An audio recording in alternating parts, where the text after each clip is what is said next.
अस्सलाम वालेकुम जी। The technologist channel की तरफ से आप सबको लेक्चर नंबर 2 में ethical hacking and basic concepts जो कि आज के हमारा लेक्चर है उसमें खुशामदीद कहता हूँ। आज जनाब हम अपने लेक्चर के अंदर थोड़ा सा थ्योरी का पार्ट कवर करेंगे। थ्योरी हमारे लिए जानना, जहाँ पे प्रैक्टिकल नॉलेज का रहना बहुत ज़्यादा ज़रूरी है, उसके साथ साथ थ्योरी के बारे में किसी भी चीज़ को समझने के लिए उसके बैकग्राउंड के ऊपर जो प्रोसेस हो रहे होते हैं हमारे पास, उसको जानना भी हमारे लिए बहुत ज़्यादा ज़रूरी है। तो इसकी एग्जांपल आप इसी तरह से ले सकते हैं कि जब भी आप किसी भी इंटरव्यू में या किसी भी टेक्नोलॉजी के किसी भी फील्ड के किसी भी इंटरव्यू के अंदर जब आप अपीयर होते हैं तो वहाँ पे आपसे कभी भी किसी भी किस्म की कोई टेक्निकल या फिर कोई कमांड नहीं पूछी जाती या कोई टेक्निकल क्वेश्चन नहीं पूछा जाता। हमेशा आपसे थ्योरेटिकल जो कंसेप्ट्स होते हैं behind the any practical knowledge, जो हमारे पास थ्योरेटिकल नॉलेज होता है, उससे रिलेटेड जो है आपसे क्वेश्चनिंग की जाती है कि ये जो हमारा जो चीज़ आप कर रहे हैं ये किस तरह से होगी, किस तरह से आप इसको परफॉर्म करेंगे, बैकग्राउंड के ऊपर जो प्रोसेस हो रहा होगा वो किस तरह से परफॉर्म हो रहा होगा। तो इसलिए जनाब हमारे पास किसी भी कंसेप्ट के बारे में उसकी थ्योरी को सबसे पहले जान लेना बहुत ज़्यादा ज़रूरी है। तो आज का जो हमारा टॉपिक है जिसके अंदर हम एथिकल हैकिंग को जानेंगे और ये एथिकल हैकिंग क्या होती है, हैकर क्या होते हैं, हैकर की कितनी टाइप्स होती हैं, हैकिंग का जो प्रोसेस होता है वो कितने हमारे पास फेजेस पे मुश्तमिल होता है, ये सारे कंसेप्ट्स आज के हम लेक्चर के अंदर देखेंगे। चलें जी स्टार्ट करते हैं आज का हमारा लेक्चर। तो सबसे पहले जनाब हम डेफिनेशन से स्टार्ट करते हैं कि हैकर हमारे पास होता क्या है, या फिर ये जो हैकिंग मैकेनिज्म है, हैकिंग जो हमारे पास है ये क्या होती है। तो कंप्यूटर साइंस के अंदर हमारे पास हैकिंग एक ऐसी स्किल, एक ऐसी आर्ट को कहा जाता है जिसके अंदर कोई पर्सन जो है आपका अनऑथराइज्ड तरीके से हमारे सिस्टम या फिर डाटा के ऊपर एक्सेस हासिल कर लेता है, उस सिस्टम के या उस एप्लीकेशन के वीक पॉइंट्स को ढूंढता हुआ। वीक पॉइंट्स के जरिए वो हमारे सिस्टम के ऊपर या फिर हमारी एप्लीकेशन के ऊपर एक्सेस हासिल कर ली जाती है। एक ऐसी स्किल, एक ऐसी आर्ट को हम हैकिंग का नाम देते हैं। दूसरे लफ्जों में समझाया जाए तो आप यूं कह सकते हैं कि एक चीज जो आपकी लीगल वे से, प्रॉपर वे से नहीं हो सकती, उसको कर लेने का नाम हैकिंग है। फॉर एग्जाम्पल, आपकी एक शॉपिंग की वेबसाइट है, आप उसके ऊपर परचेज करते हैं एक प्रोडक्ट, जो कि प्रोडक्ट आपकी $400 पे या $500 पे मुश्तमिल है, लेकिन आप उसी प्रोडक्ट को अगर $10 के अंदर वहां से गेट कर लें, हासिल कर लें, तो ये हमारे पास हम क्या कहेंगे कि ये हमारे पास आपने क्या कर ली, हैकिंग कर ली। और आप जो हैकिंग को परफॉर्म करेंगे वो क्या कहलाएंगे, आप एक हैकर कहलाएंगे कि आपने ओरिजिनल में जिस प्रोडक्ट का प्रोसेस था कि आपको उस प्रोडक्ट को $400 पे करके आप उस प्रोडक्ट को हासिल कर सकते थे, लेकिन आपने उसको एक ऐसे वे से हासिल कर लिया जो ओरिजिनल में उसका डिफाइंड प्रोसेस नहीं था। यानी कि उसका और उस वेबसाइट का जो शॉपिंग की वेबसाइट थी उसके वीक पॉइंट को आपने क्या कर लिया, ढूंढ लिया कि इस तरह से इस वेबसाइट से कम पैसों के अंदर, कम अमाउंट के अंदर शॉपिंग की जा सकती है। तो आपने क्या किया, हैकिंग की। ठीक है जी। और आप जो इस एक्टिविटी को परफॉर्म करेंगे वो पर्सन हमारे पास क्या कहलाएगा, हैकर कहलाएगा जी। उम्मीद है आप लोगों को कंसेप्ट क्लियर हो गया होगा कि जनाब हैकिंग क्या होती है, और जो भी पर्सन इस हैकिंग के प्रोसेस को परफॉर्म करता है उसे हम क्या कहते हैं, हैकर कहते हैं जी। नेक्स्ट जनाब अब हम देखते हैं कि हैकिंग या हैकर जो हमारे पास हैं, ये हैकर जो है हमारे पास कितनी टाइप्स के होते हैं और वो किस तरह से अपना काम करते हैं। तो सबसे पहले जनाब हमारे पास जो टाइप्स ऑफ हैकर है उनमें से हमारे पास हैकर है जी हमारा black hats hacker. Black hats hacker हमारे पास क्या होते हैं? हैकर्स ये एक ऐसे हैकर्स होते हैं जो कि अपनी स्किल्स, अपनी जो एक्टिविटीज होती हैं उसको डिस्ट्रक्टिव प्रोसेस के लिए, डिस्ट्रक्टिव पर्पस के लिए यूज करते हैं। जैसे मैंने अपनी एग्जांपल दी आपको कि जनाब एक वेबसाइट है जो शॉपिंग की वेबसाइट है, वहां पे एक प्रोडक्ट अगर $400 की है तो उसी प्रोडक्ट को अगर आप $10 के अंदर हम उससे हासिल कर सके तो हमारे पास ये एक एक्टिविटी, एक डिस्ट्रक्टिव एक्टिविटी है। इसका नुकसान किसको होगा? उस वेबसाइट के बनाने वाले को नुकसान होगा, उस कंपनी को नुकसान होगा जिसकी प्रोडक्ट सेल हो रही है, जो कि पहले $400 में होनी थी, अब जनाब वो हमारे पास $10 में सेल हो रही है। तो ऐसे हैकर जो कि जनाब अपनी मलिशियस एक्टिविटी को किसी भी डिस्ट्रक्टिव पर्पस के लिए यूज करें, वो हमारे पास क्या होते हैं? ब्लैक हैट्स हैकर होते हैं। इसी के हमारे पास मुकाबले में जो हैकर्स होते हैं वो हैं व्हाइट हैट हैकर्स, या जिसे आप इस कोर्स के अंदर, जिस तरह से ये कोर्स है एथिकल हैकिंग के ऊपर है, एथिकल हैकर भी कह सकते हैं। ये एक ऐसे सिक्योरिटी एनालिस्ट या एक ऐसे स्किल रखने वाले पर्सन होते हैं जो अपनी स्किल को डिफेंसिव पर्पस के लिए यूज करें, यानी कि ये किसी ऑर्गेनाइजेशन के लिए काम कर रहे होते हैं और वो ऑर्गेनाइजेशन इनको पे कर रही होती है कि वो उस ऑर्गेनाइजेशन के इंफ्रास्ट्रक्चर को ब्लैक हैट हैकर से बचा के रखें, यानी कि डिफेंसिव वे के अंदर। जिस तरह से पुलिस जो है वो आपको डिफेंस प्रोवाइड कर रही होती है आपके चोर से, जो आपके चोर होते हैं वो जो आपके घर में चोरी करने के लिए आते हैं, तो पुलिस का काम क्या होता है कि वो आपको जनाब सिक्योरिटी प्रोवाइड करे उन चोरों से। तो इसी तरह से ये व्हाइट हैट हैकर्स हमारे पास क्या होते हैं? ये हमारे पास एक ऐसे इंडिविजुअल्स होते हैं जो अपनी हैकिंग की स्किल्स को डिफेंसिव पर्पस के लिए यूज करें, ऑर्गेनाइजेशन के रिसोर्स को, ऑर्गेनाइजेशन के इंफ्रास्ट्रक्चर को अपनी स्किल्स जो है वो यूटिलाइज करें उस पूरे रिसोर्स या उस पूरे इंफ्रास्ट्रक्चर को बचाने के लिए। फिर आ जाते हैं जी आपके पास ये ग्रे हैट हैकर्स। ये जो ग्रे हैट हैकर्स होते हैं ये हमेशा ब्लैक हैट और व्हाइट हैकर्स के दरमियान में काम करते हैं। Grey hats are those who work for the both offensively and the defensively.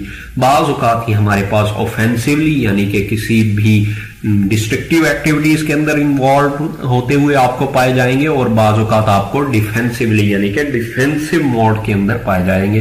तो इस तरह के हैकर्स को आप क्या कहेंगे? ग्रे हैट्स हैकर कहेंगे। नीचे जनाब आपके पास आ जाते हैं सुसाइड हैकर। ये बड़े खतरनाक किस्म के हैकर होते हैं जी। Suicide hackers are those who aim for the destruction without worrying about the punishment. इन्हें किसी बात का क्योंकि डर नहीं होता, इसलिए हमने इन्हें नाम दिया सुसाइड हैकर। यानी कि ये अपनी जान तक दांव पे लगा सकते हैं किसी को भी नुकसान पहुंचाने के लिए, यानी कि किसी भी ऑर्गेनाइजेशन को अगर इन्होंने नुकसान पहुंचाना है, इन्हें इस बात का डर नहीं होता कि इसके अकॉर्डिंगली अगर इनको पकड़ा जाएगा तो इन्हें क्या सजा दी जाएगी, इन्हें इस बात का कोई डर खौफ नहीं होता। तो इस किस्म के हैकर जो है हमारे पास क्या कहलाते हैं? सुसाइड हैकर्स कहलाते हैं। तो उसके बाद जनाब हमारे पास आ जाते हैं ये स्क्रिप्ट किडीज। स्क्रिप्ट किडीज कौन होते हैं? स्क्रिप्ट किडीज वो हैकर्स होते हैं जो कि हैकिंग को इनिशियली स्टार्ट करते हैं और दूसरों के बने बनाए टूल्स को इस्तेमाल में लाके हैकिंग के प्रोसेस को परफॉर्म करते हैं। ऐसे हैकर्स को हम क्या कहते हैं जी? स्क्रिप्ट किडी कहते हैं। नीचे हमारे पास आ जाते हैं साइबर टेररिस्ट। ये हमारे पास एक ऐसे हैकर्स होते हैं जो हमारे पास पॉलिटिकल बिलीव्स और रिलीजियस एक्टिविटीज के अंदर या कोई भी हमारे पास एक ऐसा मकसद जो कि किसी पॉलिटिशियंस को या फिर किसी रिलीजियस किसी भी एलिमेंट के लिए ये हैकिंग परफॉर्म करते हैं और उनको लार्ज स्केल पे किसी भी चीज का डर पैदा कर दिया या कोई एक ऐसी पोस्ट के जरिए, कोई ऐसी एक्टिविटीज के जरिए कि जनाब हमारा पॉलिटिकल एजेंडा गेन किया जा सके। आपने देखा होगा कि इसका इस्तेमाल इलेक्शंस के अंदर या फिर इस तरह से काफी हमें सुनने को मिलता है कि कुछ हैकर्स ने इलेक्शन वाले डेज पे कुछ जो हमारे पास मेंबर्स थे उनको जनाब वोट दिलवा दिया और बाकी के जनाब मेंबर्स को जो है वो हरवाने के लिए हमने क्या कर दिया, ये सारी हैकिंग की एक्टिविटी प्लान की। तो ऐसे हैकर जो इस सारी एक्टिविटी को प्लान करते हैं वो हमारे पास साइबर टेररिस्ट कहलाते हैं। स्टेट स्पॉन्सर्ड हैकर, अब ये हमारे पास स्टेट स्पॉन्सर्ड हैकर क्या करते हैं? स्टेट स्पॉन्सर्ड हैकर हमेशा गवर्नमेंट हायर करती है ताकि वो अपनी जो सीक्रेट इंफॉर्मेशन है दूसरी गवर्नमेंट्स के अगेंस्ट उसको हासिल की जा सके। उनको हासिल करने के लिए स्टेट जो है हमेशा कुछ हैकर्स हायर करती है ताकि वो दूसरे कंट्री के अगेंस्ट सीक्रेट इंफॉर्मेशन को गेन कर सके। एक्टिविटीज क्या होते हैं जी? एक्टिविटीज हमारे पास लास्ट में हैकर्स जो हमारे पास पॉलिटिकल एजेंडास या ट्रेडिशनली डिफेसिंग और डिसेबलिंग द वेबसाइट्स को हासिल करने के लिए किए जाते हैं। एक्टिविटीज ये अपने शौक से इस एक्टिविटी को परफॉर्म करते हैं। आपने देखा होगा कि जिस तरह से पाकिस्तान और दूसरे कंट्रीज के दरमियान में एक साइबर वार जारी है, तो ये एक्टिविटीज उस वार को परफॉर्म करने में मदद करते हैं। यानी कि कुछ पॉलिटिकल डेज पे या फिर कुछ जो नेशनल डेज पे कुछ वेबसाइट्स जो है वो डाउन कर दी जाती हैं और उन वेबसाइट्स के फ्रंट पे लिख दिया जाता है hack by this country and hack by this country. तो ऐसे हैकर्स जो होते हैं ये एक्टिविटीज कहलाते हैं जो आपके पास इस तरह की एक्टिविटीज को परफॉर्म करते हैं। तो ये जनाब हमारे पास कुछ हैकर्स की टाइप्स हैं जिसके अंदर हमने क्या देखा कि black hats hacker, white hat hackers, grey hats, suicide hackers, script kiddies और cyber terrorist, state sponsored hacker और एक्टिविटीज हमारे पास क्या होते हैं। उम्मीद है आप सब लोगों को ये कंसेप्ट क्लियर हो गया होगा। तो कोशिश करें कि हमारे पास आप जिस एक्टिविटी के अंदर इन्वॉल्व हो वो व्हाइट हैट एक्टिविटी हो, यानी कि आप जब भी काम करें वो डिफेंसिव पर्पस के लिए हो, ना कि वो ऑफेंसिव पर्पस के लिए। हमेशा याद रखें कि हमारे पास डिफेंसिव पर्पस के लिए काम करने के लिए भी लाजमी है कि आपको वो सारा नॉलेज आना चाहिए जो कि आपका एक ऑफेंसिव पर्सन को आता है। यानी कि क्या कहा जाता है कि जनाब जब आप पुलिस की या फिर किसी आर्मी की या फिर कमांडो ट्रेनिंग हासिल कर रहे होते हैं तो वो आपको उस ट्रेनिंग के दौरान वो तमाम तर स्किल सिखा दिया करते हैं जो कि आपके पास एक थीफ को, जो कि एक चोर होता है या फिर एक टेररिस्ट होता है, उसके पास होती हैं। आपको लाजमी सी बात है कि जनाब आपको जो भी आपका हथियार है, जो भी गन है आपकी, या जो भी आपके पास जिस तरह का भी इक्विपमेंट है उसको यूज करना एटलीस्ट लाजमी आना चाहिए। तभी आप किसी भी चोर को, तभी आप किसी भी इलीगल एक्टिविटीज को पकड़ सकेंगे। तो आपके पास आपने क्या हासिल करना है? व्हाइट हैट हैकिंग की जो स्किल्स हैं उसको डिफेंसिव पर्पस के लिए एक तो यूज करना है और उन स्किल्स को बेहतर आपने इस्तेमाल करना है। नेक्स्ट जनाब अब हम देखते हैं कि हमारे पास नेक्स्ट है टाइप्स ऑफ हैकिंग। हैकिंग की कितनी टाइप्स हैं और हमारे पास पेंट्रेशन टेस्टिंग जो कि हैकिंग ही है हमारे पास, और किसी भी ऑर्गेनाइजेशन की जो परमिशन से किसी भी ऑर्गेनाइजेशन के अंदर परफॉर्म की जाती है। और लास्ट लेक्चर में हमने कहा था कि पेंट्रेशन टेस्टिंग जो पर्सन परफॉर्म करता है हम उसे पेंट्रेशन टेस्टर भी कह सकते हैं।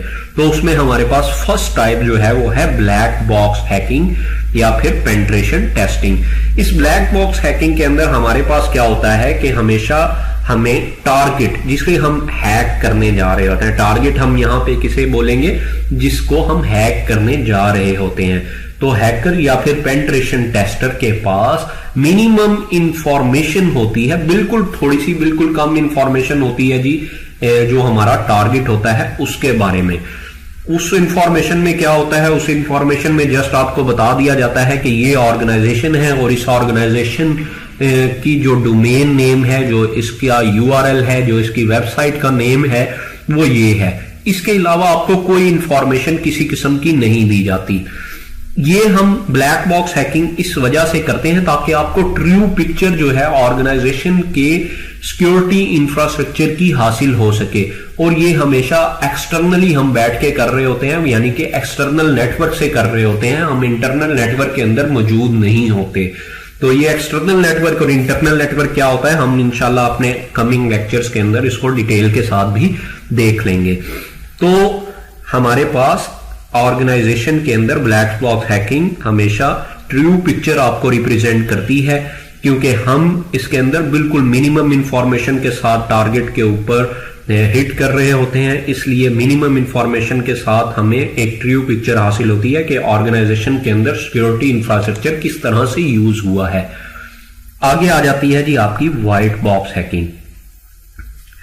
इस तरह की हैकिंग के अंदर क्या होता है कि आपको कंप्लीट इंफॉर्मेशन बता दी जाती है, इवन कि आपको उस टारगेट का यूजर नेम पासवर्ड भी बता दिया जाता है अटैक को कंडक्ट करने के लिए। तो कंप्लीट इंफॉर्मेशन के साथ आप इस हैकिंग को, इस अटैक को, इस तरह की हैकिंग के अंदर जो हमारे पास व्हाइट बॉक्स हैकिंग कहलाती है, आप परफॉर्म करते हैं। इसके अंदर हमारे पास क्या होता है कि आपको वर्नेबिलिटीज ऑफ द सिस्टम, जो हमारे पास ऑर्गेनाइजेशन की जो वर्नेबिलिटीज हैं वो अच्छे तरीके से हासिल हो जाती हैं, क्योंकि आप जिस मकसद के लिए ये करते हैं वो यही होता है कि जनाब कोई ऐसा वीक पॉइंट ना हमारा हो जो इवन हम यूजर नेम पासवर्ड अगर किसी अटैकर को पता लग भी जाए तो उसके बाद हमारे पास उसके पास कोई ऐसा वीक पॉइंट ना हो जिसको वो एक्सप्लॉइट कर सके। तो इसलिए हम इस व्हाइट बॉक्स हैकिंग का इस्तेमाल करते हैं। नेक्स्ट जनाब हमारे पास आ जाती है ग्रे बॉक्स हैकिंग। ये ग्रे बॉक्स हमेशा देखें, जब हमने पहले जिक्र किया कि व्हाइट बॉक्स हैकर भी होते हैं, उसी तरह से हमने जिक्र किया कि हमारे पास black hat hackers, white hat hackers और इसी तरह से ब्लैक हैट हैकर्स होते हैं और इसी तरह से ग्रे हैट हैकर्स होते हैं। जिस तरह से ब्लैक बॉक्स टेक्सटिंग है हमारे पास और उसी तरह से हमारे पास ब्लैक बॉक्स और व्हाइट बॉक्स टेस्टिंग है और उसके दरमियान में हमारे पास ग्रे बॉक्स टेस्टिंग है। इस ग्रे बॉक्स टेस्टिंग के अंदर हमारे पास क्या चीज है, इस तरह की टेस्टिंग के अंदर हमारे पास क्या होता है, ना ही हमारे पास जीरो इंफॉर्मेशन होती है और ना ही कंप्लीट इंफॉर्मेशन होती है टारगेट की, यानी कि आपको पर्टिकुलरली इंफॉर्मेशन दे दी जाती है। फर्ज करें आपको एक कहा जाता है कि जनाब आपने कंपनी के तमाम जो वेब सर्वर हैं उनके बारे में हमें मालूम करके देना है कि क्या वो सिक्योर है कि नहीं सिक्योर। तो आपको बता दिया जाता है कि कंपनी के जो आपके पास वेब सर्वर हैं वो इन जो आपके आईपी एड्रेसेस हैं इसके ऊपर वर्क कर रहे हैं और उनका यूजर नेम और पासवर्ड नहीं बताया जाता। इसी तरह से आपको कुछ इंफॉर्मेशन दे दी जाती है और कुछ इंफॉर्मेशन नहीं दी जाती है। ये हमेशा कंडक्ट की जाती है जी, हमेशा ऑर्गेनाइजेशन जो अपने हैकर्स, जो अपनी पेंट्रेशन टीम जो है उसको हायर करती है, उनके जिम्मे ये काम लगाती है कि वो जनाब डेली बेसिस के ऊपर क्या करें, आपके इंफ्रास्ट्रक्चर के अंदर जितने भी रिसोर्स मौजूद हैं उनको चेक करते रहें। अब उन रिसोर्स से रिलेटेड इंफॉर्मेशन जो है ये जो सिक्योरिटी टीम होती है वो किससे हासिल करती है, वो डाटा सेंटर से हासिल करती है। डाटा सेंटर वाले लोग जस्ट उन्हें बता देते हैं कि जनाब ये आईपी एड्रेसेस हैं, इनके बारे में आपने सिक्योरिटी टेस्ट करके, इनके बारे में पेनिट्रेशन टेस्टिंग परफॉर्म करके आपने हमें जस्ट ये बता देना है कि ये लूप होल्स हैं, इनको अगर आप सिक्योर कर लेंगे तो आपके जो ये वेब सर्वर हैं ये एक सिक्योर वेब सर्वर बन जाएंगे। तो इस तरह से हमारे पास ये ग्रे बॉक्स हैकिंग जो है या फिर पेनिट्रेशन टेस्टिंग आप इसे कह सकते हैं, ये वर्क करती है। तो हमारे पास 3 तरह की टाइप्स हमने जनाब देखी।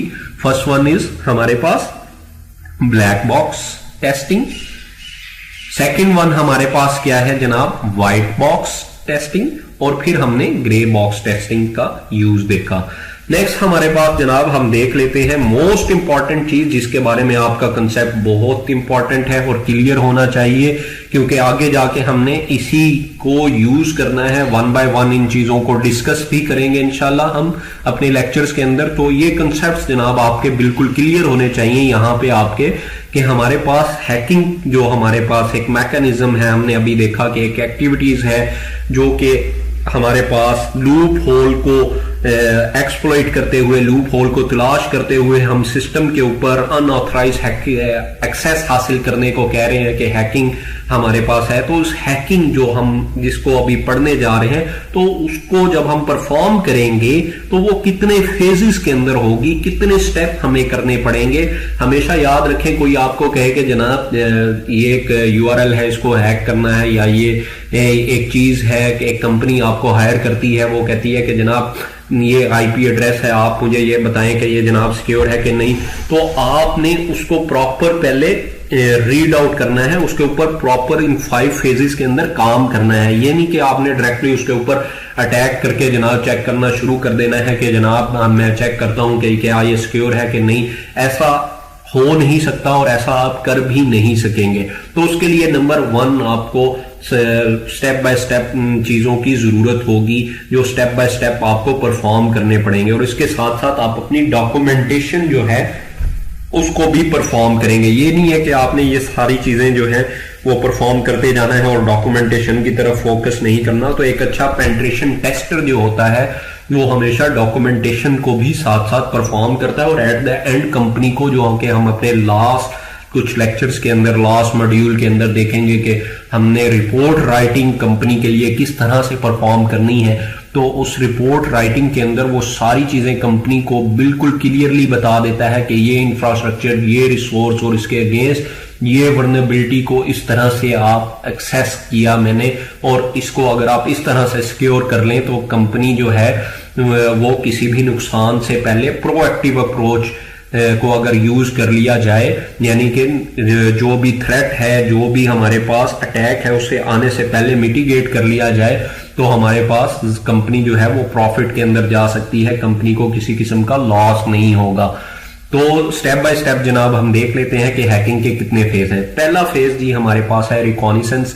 रिकॉनिसेंस वर्ड जो है हमारे पास रैकी से निकला है। ये हमारे पास जो अमेरिकन आर्मी है, ये रिकॉनिसेंस जो फेज है इसका इस्तेमाल करती थी। आप इसको आसान वर्डिंग में ये भी कह सकते हैं कि this is the phase for the information gathering. इस फेज में हम क्या करते हैं, इंफॉर्मेशन गैदर करते हैं, यानी कि आपके पास फर्ज करें एक हमारे पास क्या है, एक हमारे पास URL है www.example.com, ये हमारे पास एक टारगेट URL है। तो हम इस टारगेट URL से के अकॉर्डिंगली सारी इंफॉर्मेशन को गेट करने का नाम क्या कह रहे हैं, रिकॉनिसेंस।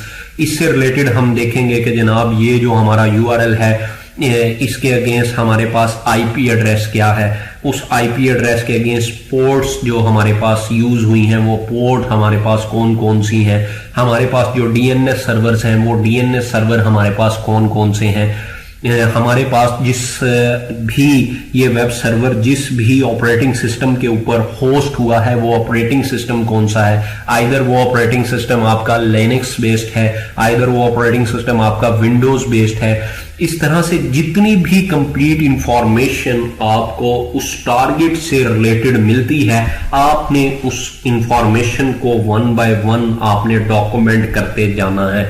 इस पहले फेज का नाम आप कह सकते हैं कि इंफॉर्मेशन गैदरिंग या रिकॉनिसेंस है, जिसके अंदर आप टारगेट से रिलेटेड कंप्लीट इंफॉर्मेशन जो है वो आप अटेन करते हैं जी, अपने पास एक डॉक्यूमेंट के अंदर सेव कर लेते हैं, ताकि आगे जाके आप इस इंफॉर्मेशन को यूज करते हुए दूसरे फेज के ऊपर काम कर सके।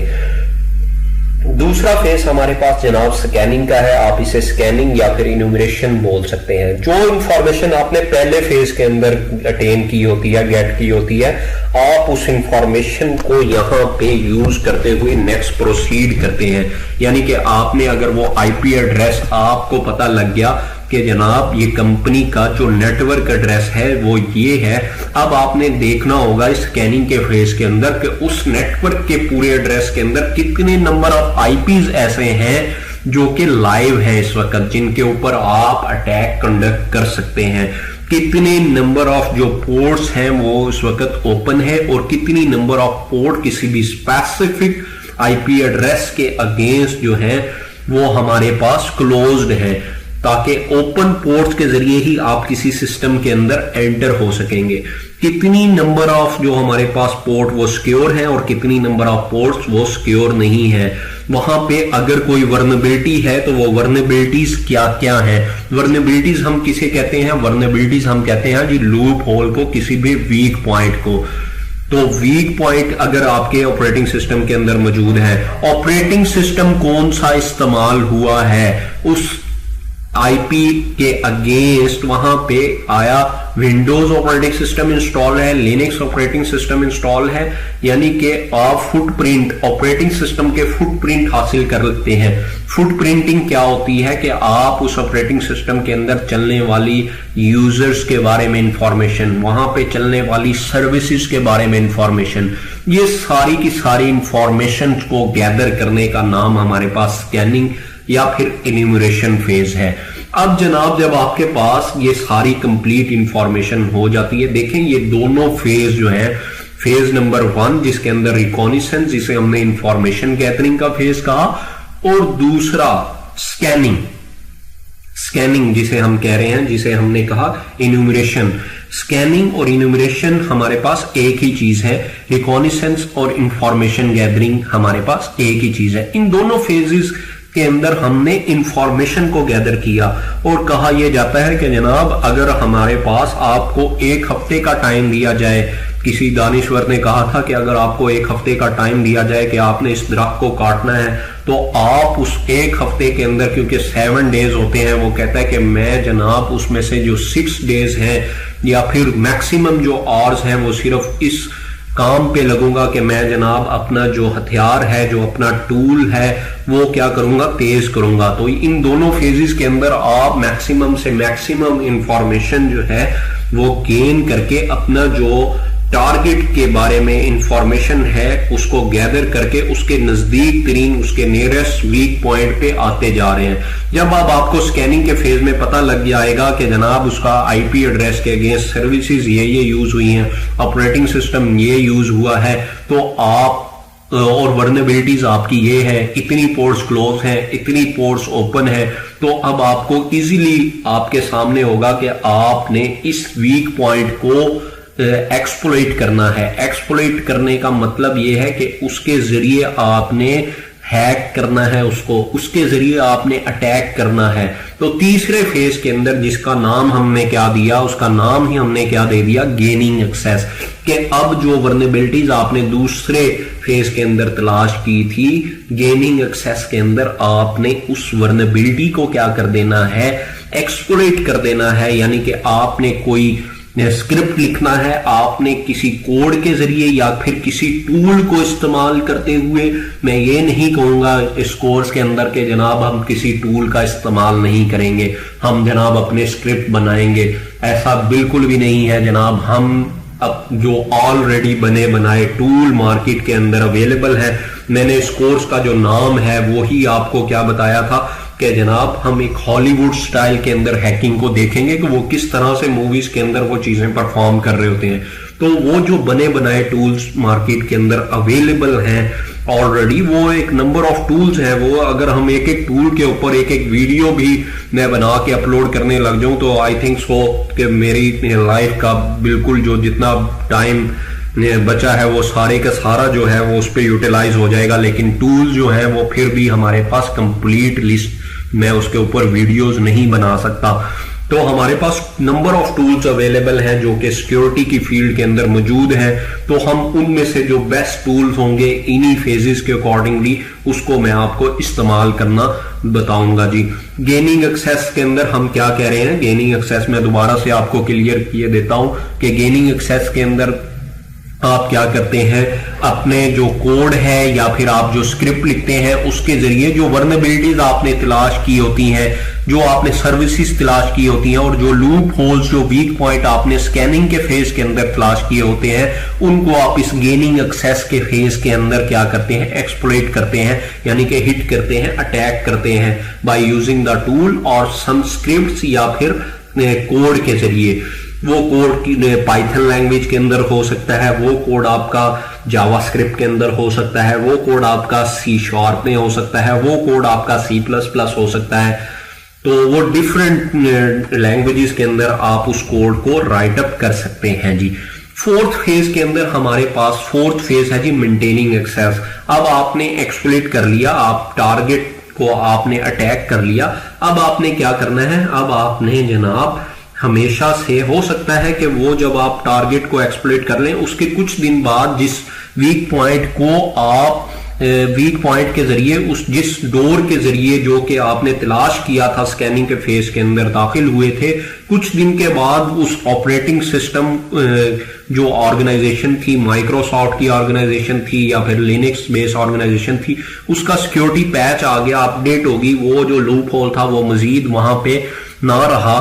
तो अब क्या आप दोबारा उस सिस्टम के अंदर दाखिल नहीं हो सकते? तो हो सकते हैं जनाब, आप दोबारा उस सिस्टम के अंदर दाखिल हो सकते हैं। ये कब पॉसिबल होगा? ये तभी पॉसिबल होगा जब आपने वहां पे अपनी कोई एग्जी, अपना कोई पेलोड, अपनी कोई रूट किट, ये पेलोड, ये रूट किट क्या होती है, ये सारी चीजें जनाब हम नेक्स्ट लेक्चर्स, कमिंग लेक्चर्स के अंदर इनको भी देखेंगे कि रूट किट क्या है, पेलोड हमारे पास क्या है, किस तरह से जनरेट किए जाते हैं। तो अभी हम जिस बेसिक्स को कवर कर रहे हैं और बेसिक्स का जानना भी आपके लिए बहुत ज्यादा जरूरी है। तो जो आप ये पेलोड रख देते हैं मेंटेनिंग एक्सेस के फेज के अंदर, क्या होता है कि आप अपना पेलोड यानी कि एक एक्जी बना के एक चीज वहां पे रख देते हैं, जिसके जरिए आप, अगर वो आपका जो लूप होल जिसके जरिए आप एंटर हुए थे किसी वजह से क्लोज भी हो जाए, अपडेशन आने की वजह से, या फिर सिक्योरिटी का पैच आ गया, तो आपकी वो वर्नेबिलिटी मजीद ना रही, तो अगली बार आप अपने उस पेलोड के जरिए जो कि आपने एक्सी वहां पे रखी थी और कनेक्शन उस ऑपरेटिंग सिस्टम के साथ, उस टारगेट के साथ आपने बनाया हुआ था, तो आप अब उसके जरिए सिस्टम के अंदर दाखिल हो सकेंगे।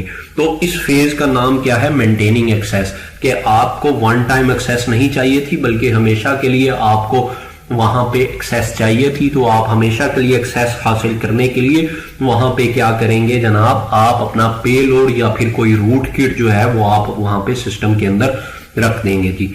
फिफ्थ फेज के अंदर आप क्या करते हैं? जिस भी ट्रैक के जरिए आप उस सिस्टम के अंदर दाखिल हुए थे वो सारी चीजें आप क्या कर देते हैं? क्लियर कर देते हैं। इस फिफ्थ फेज के अंदर हमारे पास क्या क्या चीजें आ जाती हैं कि आप जिस यूजर नेम से दाखिल हुए थे उस यूजर को आप डेल कर देते हैं। जब आप का काम खत्म हो गया, जब आपको जो भी इंफॉर्मेशन चाहिए थी आपने ले ली, आपको पता लग गया कि ये वीक पॉइंट्स हैं और आपने उसको डॉक्यूमेंट कर लिया, उसके बाद आपने क्या करना है? लॉग्स को क्लियर कर देना है, या इस तरह की जितनी भी इंफॉर्मेशन जिनके जरिए भी आप तक एक्सेस हासिल की जा सकती है कि किस बंदे ने इस सिस्टम के अंदर लॉगिन हुआ, क्या एक्टिविटी परफॉर्म की, तो आपने किसी भी किस्म के बैकग्राउंड के ऊपर किसी भी चीज को नहीं पता लगने देना कि आप किस तरह से सिस्टम के अंदर दाखिल हुए थे। तो उसके लिए मोस्ट इंपॉर्टेंट है कि आप अपनी हिस्ट्री, अपने लॉग्स,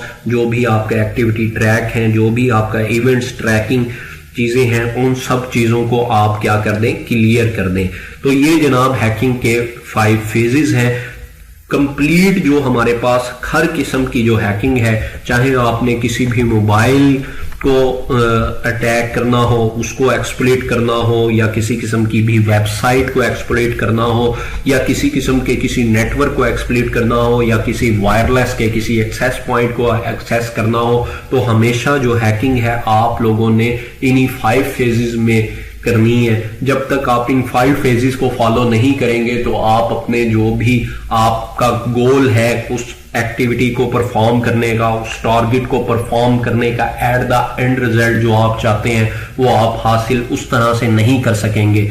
तो ये जनाब 5 फेजेस हैं हैकिंग के, जो कि सिक्योरिटी एक्सपर्ट, जो कि सिक्योरिटी एनालिस्ट आपको रिकमेंड करते हैं कि आप जब भी किसी भी ऑर्गेनाइजेशन के लिए पेन टेस्टिंग परफॉर्म करें तो वो इसी कंप्लीट एक लाइफ साइकिल के अंदर होनी चाहिए, और ये लाइफ साइकिल हमेशा इसी तरह से 5 फेजेस के अंदर चलता रहेगा।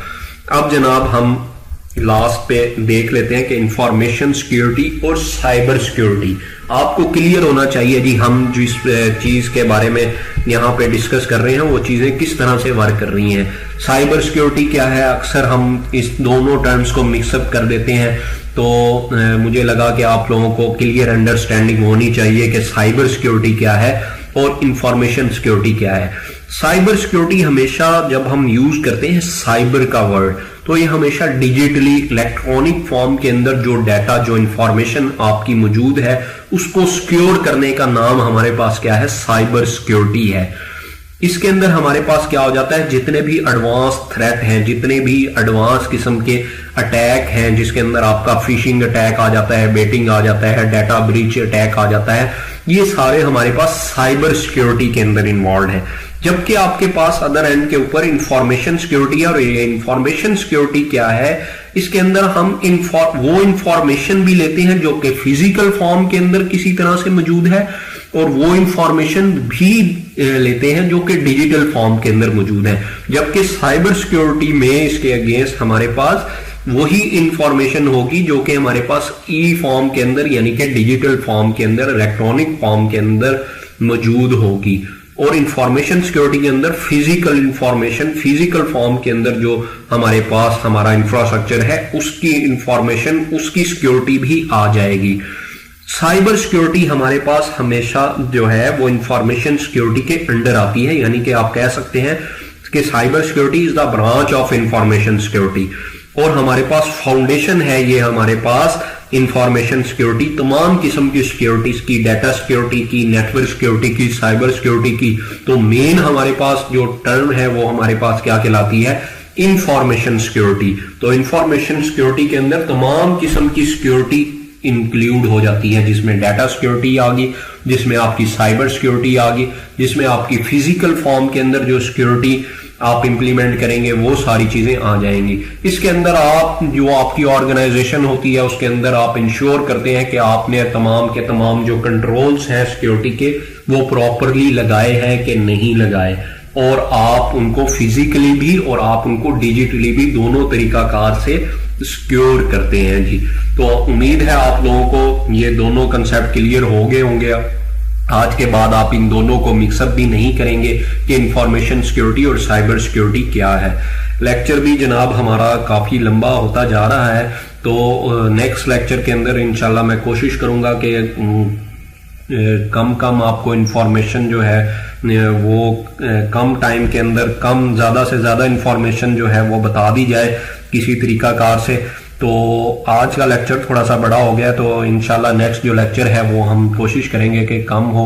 एक्चुअल के अंदर ये हमारा बेसिक और थ्योरेटिकल लेक्चर है और बेस है हमारे इस कोर्स की, इस वजह से आज का जो लेक्चर है हमारा वो बड़ा हो गया है। तो नेक्स्ट जनाब हम लास्ट पे अपना लेक्चर वाइंड अप करते हैं इस स्लाइड के साथ के जनाब देख लेते हैं कि हमारे पास एक स्किल्स एथिकल हैकर। अब आप ये सारी चीजें क्यों कर रहे हैं, ये सारी चीजें किस पर्पस के लिए पढ़ रहे हैं, आपको बिल्कुल क्लियर होना चाहिए।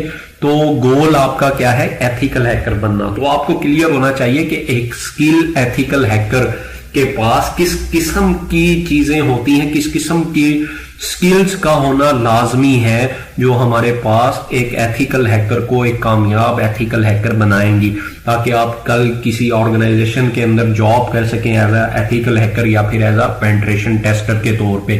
तो उन टेक्निकल स्किल्स के अंदर जी हमारे पास नंबर 1 स्किल जो है आपके पास इन डेप्थ नॉलेज होना चाहिए तमाम के तमाम जो ऑपरेटिंग सिस्टम है उनका, जिसके अंदर हमारे पास कौन कौन से ऑपरेटिंग सिस्टम आते हैं जी आप लोगों को पता होगा जी। विंडोज ऑपरेटिंग सिस्टम माशाल्लाह, Linux operating system, Unix operating system, Macintosh जो कि हमारा मैक लैपटॉप्स के अंदर ऑपरेटिंग सिस्टम आता है। लिनक्स के ऑपरेटिंग सिस्टम के बारे में हम जानेंगे अपने इस कोर्स में, विंडोज ऑपरेटिंग सिस्टम के बारे में भी जानेंगे। तो हम दोनों पे काम करेंगे, विंडोज पे भी और लिनक्स पे। एटलीस्ट लिनक्स का तो आपको लाजमी से आइडिया होना चाहिए। एथिकल हैकर को लिनक्स की कमांड्स के बारे में इंफॉर्मेशन लाजमी होनी चाहिए। आपको पता होना चाहिए कि टर्मिनल पे किस तरह से काम किया जाता है। अभी आपने घबराना नहीं है, अगर आपको नहीं पता तो मैं आपको जनाब इस कोर्स के अंदर पढ़ाऊंगा भी, और लिनक्स को हम इंस्टॉल करना वेरी बेसिक से लेके हम चलेंगे। लिनक्स को इंस्टॉल भी करेंगे और उस पर काम भी करेंगे किस किस तरह से आप इस लिनक्स ऑपरेटिंग सिस्टम को लर्न कर सकते हैं।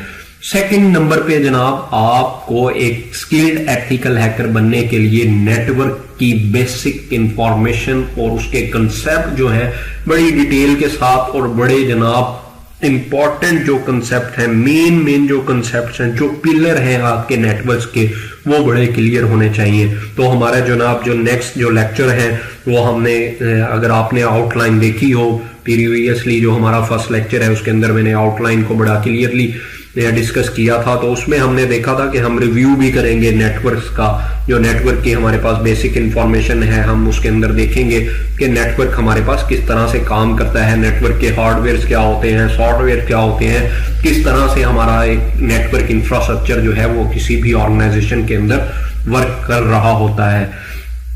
क्योंकि आपने इस कोर्स के अंदर नेटवर्क के ऊपर भी पेनिट्रेशन टेस्टिंग को परफॉर्म करना है, इस वजह से, और किसी भी ऑर्गेनाइजेशन के अंदर जब आप हायर किए जाएंगे तो वहां पे आपने नेटवर्क इंफ्रास्ट्रक्चर के साथ ही डील करना होगा, उसको सिक्योर ही करना होगा।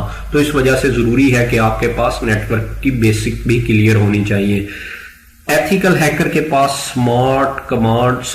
स्ट्रॉन्ग कमांड होनी चाहिए हमारे पास सिक्योरिटी के एरियाज की, जिसमें देखें अभी मैंने आपको रिसेंटली स्लाइड के अंदर यही बताया कि इंफॉर्मेशन सिक्योरिटी के अंदर सारी ब्रांचेस आ जाती हैं, जिसमें हमारे पास साइबर सिक्योरिटी है, जिसमें हमारे पास डाटा सिक्योरिटी है, नेटवर्क सिक्योरिटी है, वायरलेस सिक्योरिटी है। तो तमाम हमारे पास जितनी भी सिक्योरिटी के एरियाज हैं वो आपको क्लियर होने चाहिए, टेक्निकल डोमेन्स आपको क्लियर होनी चाहिए।